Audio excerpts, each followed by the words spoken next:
Greetings! This is Ruth Ruby, a nostalgic Catholic, with yet another Isaac Asimov short story review. This is a short story that happens to be the very first to make its appearance in fantasy and science fiction. And he went on to have a great many more stories in there.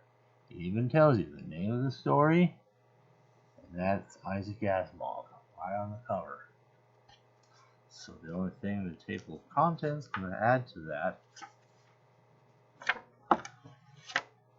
is what page it's on, which is 17.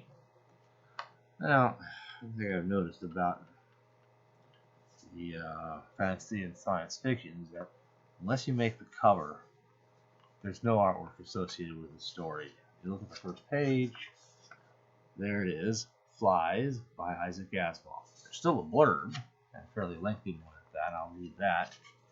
But other than that, and any other textual differences, the story is simply the story. So, let's talk about that a little bit. Let's start with the blurb here at the top.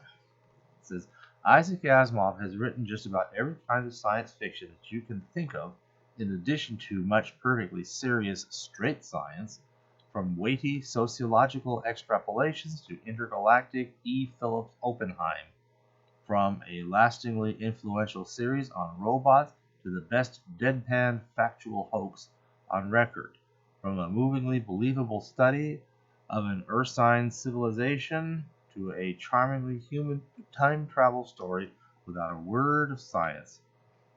But Mr. Asimov's versatility is by no means exhaustive. This curious view of the relationship between one man and the genus Musca is like no other story in the Asimov canon. Flies. So, I've gone through the stories, first of all, already reading it here, and where it was republished in the Nightfall and Other Stories, one of the included short stories. And it's a very short story, so it's only a few pages. If you don't know where to look for it, it'd be a little tricky. It gives a little history about how he came to get that published. Originally, he was going to title it King Lear, Act 4, Scene 1, lines 36 and 37. I'm sorry, I haven't looked that up. But at any rate, having compared the texts, I find that up until the very end, they seem to be, as far as I can tell, identical. But at the very end, there's kind of an explanation. Flies basically love what they are attracted to. Maybe they, in a way, worship it like it's their religion, in a manner of speaking.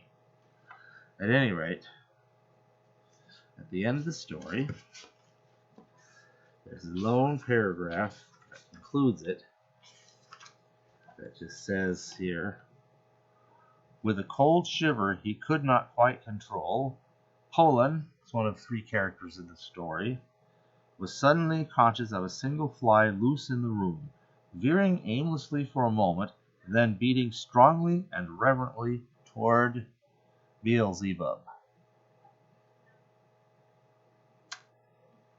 So this is replaced with 3 paragraphs.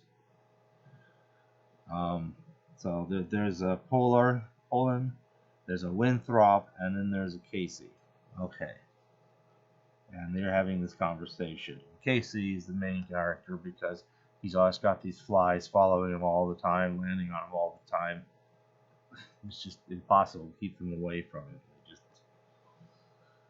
him. It's like a curse in a way that they love him. Okay, so that was how it reads here, but it's a little easier to understand here.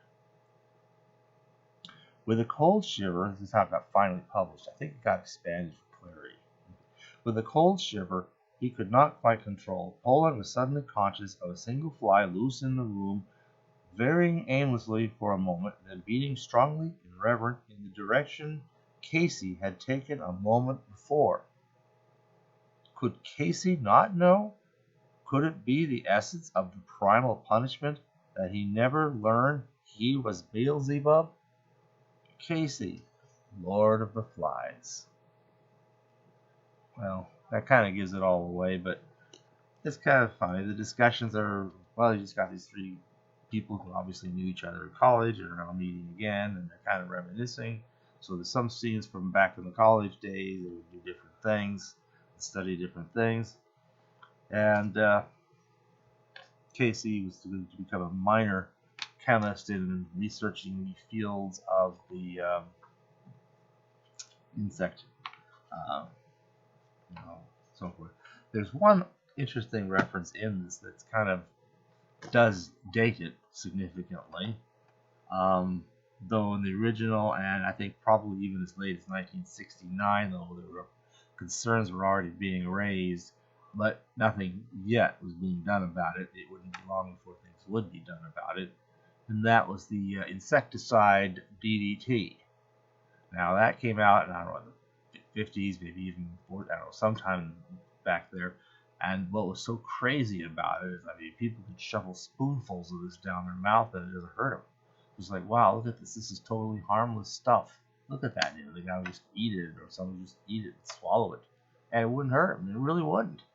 And yet it would kill the flies and a lot of other nasty bugs. And I mean, it was this dream insecticide. And then it was found it also killed everything useful, like bees, and maybe some other things. I forget what.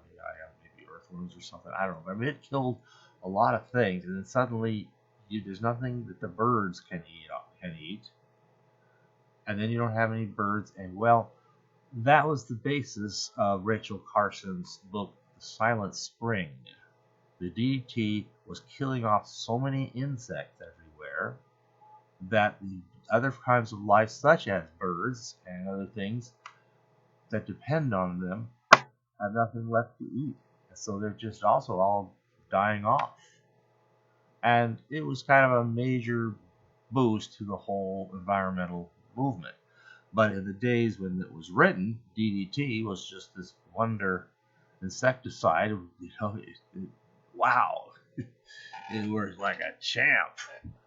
Yeah, and well, let's figure out what he smells like that's so attractive to flies. I mean, I'm thinking at one point maybe he smells like a female fly in heat or something. He jokes about that at one point in their conversations. But maybe if that could be captured and bottled up, maybe bound up with the DDT, you'd have something that would. Maybe you wouldn't have to put the DDT in the environment. You could just put it somewhere and let the flies go to the DDT. They'll go to it and get poisoned to death, and hopefully it's just flies, and that might not be too bad, because then all the other stuff that things eat would hopefully be unaffected. Well, I don't know. In 1969, I'm sure Rachel Carson's book's already been out there. There are moves afoot to start making DDT's sale and distribution more and more limited and finally ultimately illegal. And so now samples of this stuff are very rare, and who knows, maybe collectors have them or something. But obviously, it's not something anybody's going to try to put in the environment anymore. That's over. So that's kind of one odd reference to the time. But other than that, it holds up really well. I think it's a sweet short story, mildly humorous. I mean, the punchline is the guy that the flies keep going to is their Lord of the Flies. Beelzebub is just simply a Hebrew word that does, in point of fact, literally mean Lord of the Flies. So, or the Fly King, or whatever you want to call it.